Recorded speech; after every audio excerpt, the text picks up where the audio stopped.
V októbri roku 2025 sme sa spolu s mojím kamarátom Ľubom Marhavým, ktorý je odborníkom na pôdoochranné technológie, stretli s ľuďmi, ktorým stav pôdy a vody v našej krajine nie je ľahostajný.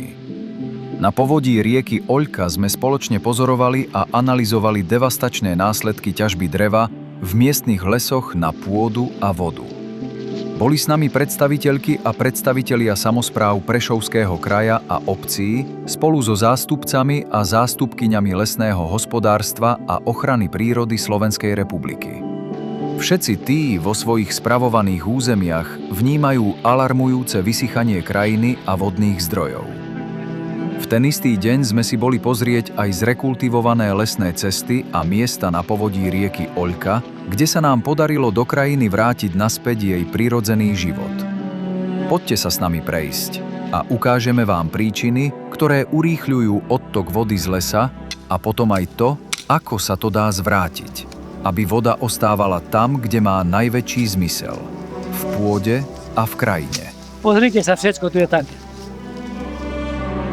Jedným z hlavných a dobre pozorovateľných dôvodov zrýchleného odtoku vody sú zhutnené približovacie cesty a erózne ryhy, ktoré fungujú ako odvodňovacie kanály. Zhutňovanie sa začína diať častokrát už pri vysádzaní lesa a tieto cesty v mnohých prípadoch už roky neslúžia na ťažbu dreva. Erózne ryhy sa prehlbujú ťahaním dreva z lesa či pri ozdravných lesných prerezávkach. Každým rokom sú približovacie cesty pre les hlbšou ranou. Zerodované lesné cesty vymýva dážď a po týchto zhutnených cestách až zhruba 80% spadnutej vody odteká z lesa preč. Deje sa to po každom jednom daždi. Takto vyzerajú zerodované ťažobné lesné cesty v 15 až 20-ročnom lese. Toto je 1, 2, 3, 4, 5, 6. Jedna pri druhej 6 cest. 6 cest bude odvodňovať stále tento les a teraz my všetci sa zamyslíme. Môže to tak ostať? Cesty v tomto lese majú približne 30 až 35 rokov. Erózne ryhy môžu časom dosiahnuť naozaj veľké hĺbky. Pre predstavu, tu stojíme na dne ryhy v lese, v ktorom ťažba prebieha 60 až 70 rokov bez následnej rekultivácie ciest. 1 meter kubický v zdravej krajine v sebe má 200 až 500 litrov vody, podľa vedeckých meraní. Táto voda sa nachádza v pôdnych pórach. Tieto dierky malé, veľké a tieto pôry v pôde slúžia ako zásobníky pitnej vody aj ako distribučné potrubie do podzemných vôd, k koreňom rastlín, k prameňom potokov a tak. Keď tieto potrubie prerežeme, voda vytečie vonku a po zhutnenej pôde odteká preč. Máme tu jasnú príčinu, že prečo voda vyteká. Takže tieto podné pory prerušené robia velikánsky problém, ktorý si vlastne nevedomujeme. My tie lesy odvodňujeme už niekoľko rokov, desiatok rokov. A problém je, že tie roky, minimálne posledných 20 až 25, máme rastúce priemerné teploty, tým nám rastie aj ten výpar. Keď zem je vyschnutá, tá voda z toho koreňa sa nedostane do zeme, ale on do seba nasáva naspäť a ju použije na fotosyntézu a na výpar. Takže tá voda ani v lete sa nedostane do podzemných vôd. Podľa časozberných meraní Slovenského hydrometeorologického ústavu sa množstvo dažďových zrážok na Slovensku zvyšuje od roku 1996. Paradoxne k tomu sa odtok vody z územia 10 ročia znižuje. Ponúka sa otázka, kam spadnutá voda mizne? Ako je možné, že odtok veľkých riek klesá, keď dažďová voda steká po zhutnených lesných cestách? Ďalší graf nám hovorí, že od roku 1996 sa každý rok zvyšuje objem vody, ktorá sa z krajiny vyparuje. To je spôsobené vo výraznej miere naším zabraňovaním vode zasiaknuť do pôdy, teda vytvoriť jej dostatočnú zásobu. Krajina cyklicky počas jedného vegetačného obdobia stále spotrebováva viacej vody na svoj výpar. Poviem prečo. Keď budete mať fungovať celý deň na horúčave 30 stupňov napríklad.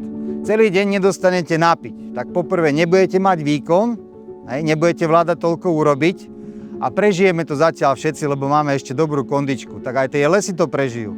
Ale keď príde po tomto období nejaká zrážka, to znamená, keď ja vám dám večer povedzme dostatok vody, vám dám hoci aj 2 litre, váš organizmus tú vodu efektívne nevyužije, pretože už bol po celý deň vystresovaný a chýbala vám tá voda.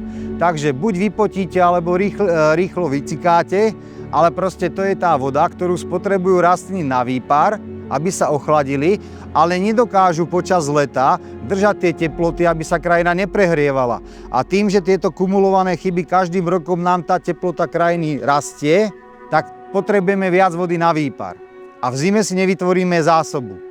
Všetky zrážky, ktoré prichádzajú koncom mája, jún, júl, august, sú zrážky, ktoré sú neefektívne prírodou okolo nás využité. A ešte sú v malom objeme, aby sa vytvorila mikroklíma. Takže jeden deň nám naprší 10 mm, na druhý deň je 30 stupňov, alebo 28. A všetky zelené rastliny tú vodu, ktorá jeden deň napršala, na druhý deň minú. A zase pokračuje vysychanie tej krajiny, pretože nemá čo zasakovať.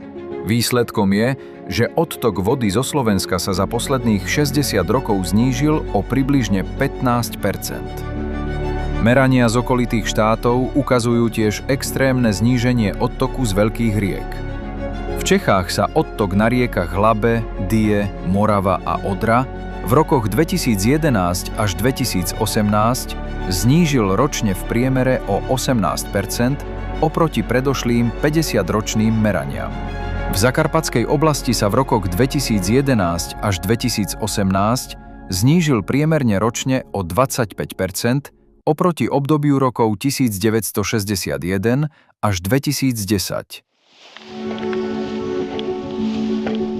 Najväčší zásobník vody na pevninách je pôda a sa z nej práši.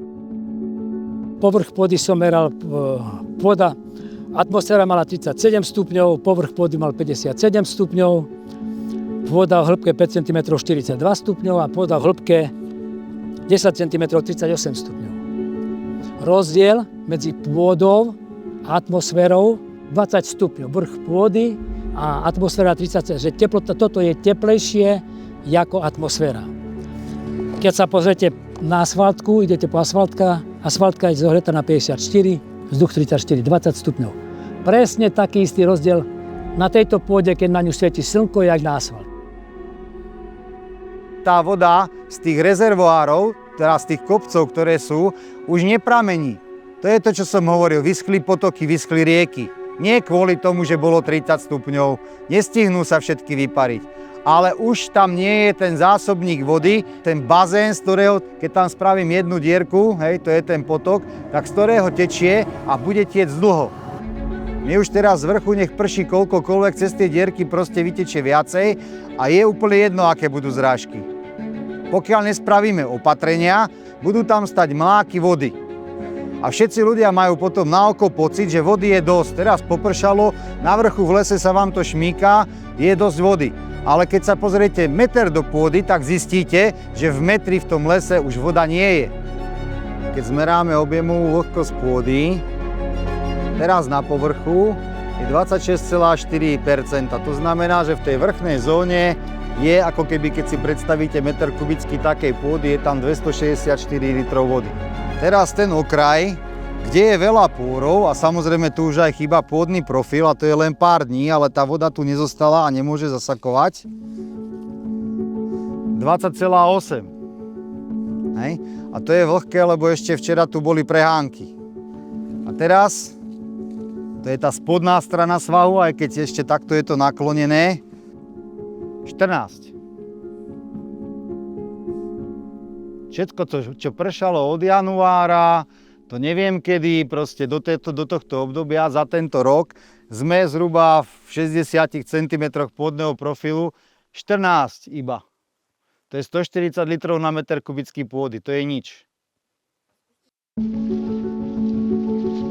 Pretože jedna vec zásadná, keď sa nebudeme baviť o ťažbe a o iných veciach, ktorú sme urobili, je, že sme výrazne na kontinentoch zmenili pôrovitosť pôdy.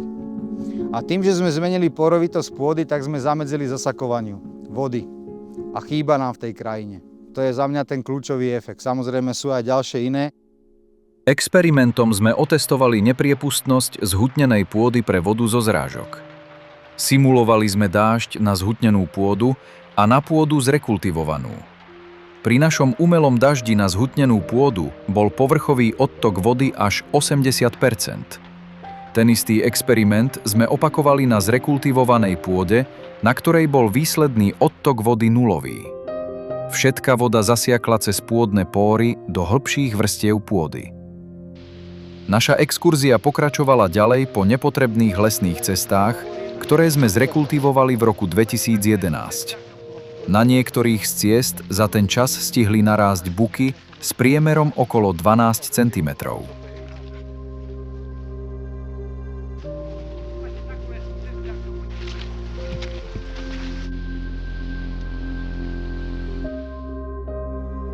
Lesníci poznajú, že sme na zvážnici. Keď sme to rekultivovali, ani sme sa nerozmýšľali, či zvážnica, či čo, povedali, toto môžete rekultivovať, tak sme rekultivovali. Približovacie lesné cesty z vrchu dole na svážnicu, aj tú svážnicu. A asi po 3-4 rokoch vysadili tieto bučky tu.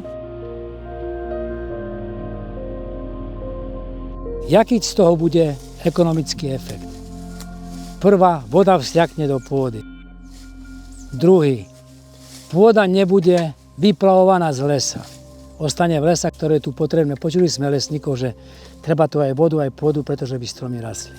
Tak to je okamžitý efekt. A ten efekt z tohoto tu bude, podľa toho, či to bude smrek, jaseň, dúb, buk, o 40, o 50, o 80, o 100 rokov. Aha, na tie bučky, pozrite sa na tie bučky, jak to rastie. Pozrite sa, jak to rastie. Takto vyzeral les v povodí rieky Oľka v roku 2009 pred našou rekultiváciou lesných ciest. Na zábere z roku 2013 vidíme les 2 roky po rekultivácii. Rekultivácia prebehla patentovanou technológiou podľa presných technologických postupov. Rekultiváciou lesných ciest sme navrátili funkciu utlačeným a prerušeným pôdnym pórom, aby voda z dažďa a snehu neodtekala preč z lesa, ale ostávala na mieste, kam spadla a vytvárala zásoby podzemných vôd. Tu sa pozeráme na ten istý les s pôvodne zničenými lesnými cestami 14 rokov po ich rekultivácii, čiže v roku 2025.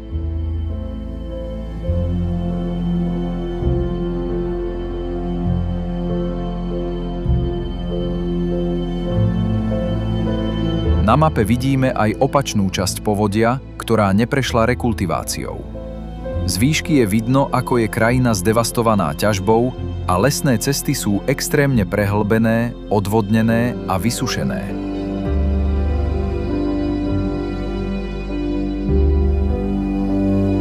V povodí rieky Oľka sme v roku 2011 rekultivovali aj lesné cesty a pôdu zničenú ťažkými mechanizmami po ťažbe dreva. Vybudovali sme tu 4 jazerá s okúzľujúco pestrým biotopom. Podarilo sa nám to vďaka rekultivácii, ktorou sme obnovili schopnosť lesnej pôdy zadržiavať vodu a naplniť pôdne póry zrážkovou vodou. Tým aj poskytnúť rastlinám dostatok vody. Vďaka týmto zásobám vody v ozdravenom lese nad jazerami sú tieto jazerá celoročne naplňané a ich hladina si udržiava takmer rovnakú výšku. Toto je jeden známy spôsob, ako možno udržať hladiny vodných plôch na takmer konštantnej úrovni počas celého roka. Čím väčšiu rozlohu lesov na povodiach zrekultivujeme, tým viac vody udržíme v zásobníku vody na pevninách v pôde. Pôda nám takto zabezpečí dostatok vody pre potoky, rieky, jazerá aj vodné nádrže. Tento princíp potrebujeme aplikovať na povodiach nádrží, ktoré trpia nízkou hladinou vody, ako napríklad Domaša či Starina. Adaptácia krajiny na zmenu klímy má jednoduché riešenie. Videli sme, že sa to dá a vieme, ako na to. Odvďačia sa nám aj rastliny zlepšeným ochladzovaním mikroklímy a nižším prehrievaním prostredia. Rastlinám týmito opatreniami znížime stres z prehrievania a zmiernime neprimeraný výpar, ktorý je ich obranným mechanizmom na zvýšenú teplotu a sucho v pôde. Znovu zavodnením lesov, polí, lúk, teda celkovo pôdy, minimalizujeme stratu vody nadmerným výparom aj povrchovým odtokom. Krajina prestane byť smedná. Upravíme tým malý kolobeh vody a zrážkový režim vrátime k normálu bez zbytočných období sucha, mokra a náhlych zrážkových udalostí. Rekultivačné opatrenia sme realizovali na viacerých miestach a všade sú dodnes funkčné. V Čechách, na Zakarpatí či v lesoch nad obcov Ťahanovce v Košiciach. Opatreniami sa nám podarilo zabrániť vysušovaniu pôdy a zároveň katastrofám, ako sú náhle lokálne povodne.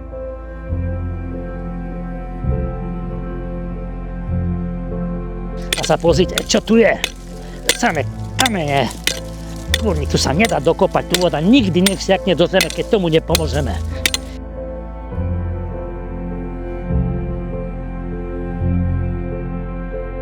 Toto je lesná cesta. Po 11 rokoch. Po 11 rokoch. Samo by sa to nespravilo, keby sme tu neurobili ten zásah, čo sme tu urobili.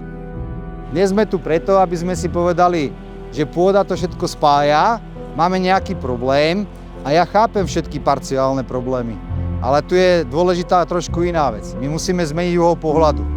Že keď sa na to budeme pozerať v tom systéme, v akom sme teraz nastavení a vychovaní, tak tú zmenu neurobíme. Neexistuje toto, čo tu je na vrchu na tejto zemi, že by sme nevedeli poriešiť. Keď sme to vedeli zničiť, vieme to aj poriešiť. Ja tu vidím úplne jasnú spojitosť medzi problémom a možným riešením. Pre mňa je teraz v podstate hlavný problém to, že ako presvedčiť kompetentných ľudí na rôznych úrovniach riadenia, aby sa našli financie na toto konkrétne riešenie. Máme projekty, rozvojové projekty v kraji, ktoré naražajú na to, že vlastne tá voda chýba. Napríklad voda nádrž Domaša, tam boli plánované veľké investície, čo sa týka cestovného ruchu, ale v momentálnej situácii, keď nám tá voda v Domaši chýba, tak tieto investície a celkovo vlastne rozvoj cestovného ruchu je ohrozený. Takže ja veľmi vítam to, že sa upriamuje pozornosť na túto problematiku. Toto riešenie, ktoré nám tu bolo dneska predstavené, je veľmi efektívne. Ten problém tu je, ktorý potrebujeme riešiť a toto je jedna z ciest, ktoré môžeme použiť. Že málo kedy človek stretne tak človeka v takom veku, ktorý má toľko energie a tej miery inovovať všetko okolo seba, že bolo to veľmi inšpiratívne. Tak mi to úplne otvorilo oči, pretože naozaj som nevedela, že ako môžu tie lesné cesty spôsobovať odplavovanie vody z lesa a vlastne čo to spôsobuje, ako suchotu v tom lese. Takže naozaj pre mňa to bola úplne nová informácia a naozaj to vo mne aj zarezonovalo. Okres Stará Ľubovňa má veľmi vážny problém s vodou a tá voda vlastne v niektorých obciach už chýba. Je regulovaný prísun vody a vypína sa na noc, takže my tento problém riešime a je to veľmi aktuálne, veľmi akútne ho riešime a práve aj kvôli tomu som tu prišla dnes, aby som sa naučila niečo nové a verím teda, že prídete aj k nám a budeme to vedieť možno aj tam aplikovať tie vaše vodozádržné opatrenia, pretože to, čo som tu dnes videla, je naozaj výnimočné. Nie, všetky sadičky poklon.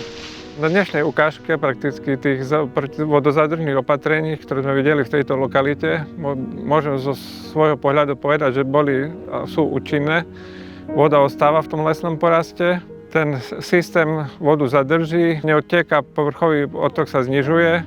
A práve to je dobré, že vidíme priamo v teréne, jak tá príroda reaguje s odstupom tých 10-15 rokov, že ten porast prakticky vodu zadrží. Okrem vody zadržiava aj tú pôdnu časť, čiže má to aj protieróznu funkciu.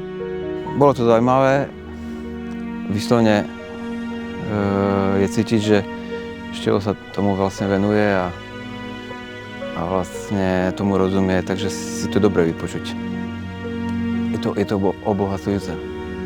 Možnosť proste vidieť tú realitu, aká je v lese, vo mne zarezonovala veľmi, lebo tak ako tu jeden pán povedal, že ak sa deti hrajú na tom v detskej izbe, tak majú po sebe upratať. A presne je to to, že ak v lese niečo robíme a niečo z toho lesa chceme zobrať, tak mali by sme po sebe upratať. Čiže všetky tie veci, ktoré som videl v súvislosti s tým, ako sa ten les v rámci tej ťažby nie že devastuje, ale proste troška aj zničí a následne ako by sa mal upraviť, to je ten dôvod, na ktorý by sme sa mali zamyslieť, lebo ako náhle by sme postupovali podľa tých opatrení, ktoré pán Válo tu nám troška prezentoval, myslím si, že ozaj tá voda v tom lese zostane a postupne sa nám do tých riek bude naplňať nie len v čase záplav, ale počas celej tej sezóny, počas celého roka, takže určite to má zmysel a bolo veľmi perfektné vidieť jednak na začiatku krajinu, ktorá sa nechala po tej ťažbe a zároveň potom následne, ako sa vlastne po tej ťažbe by mala upraviť.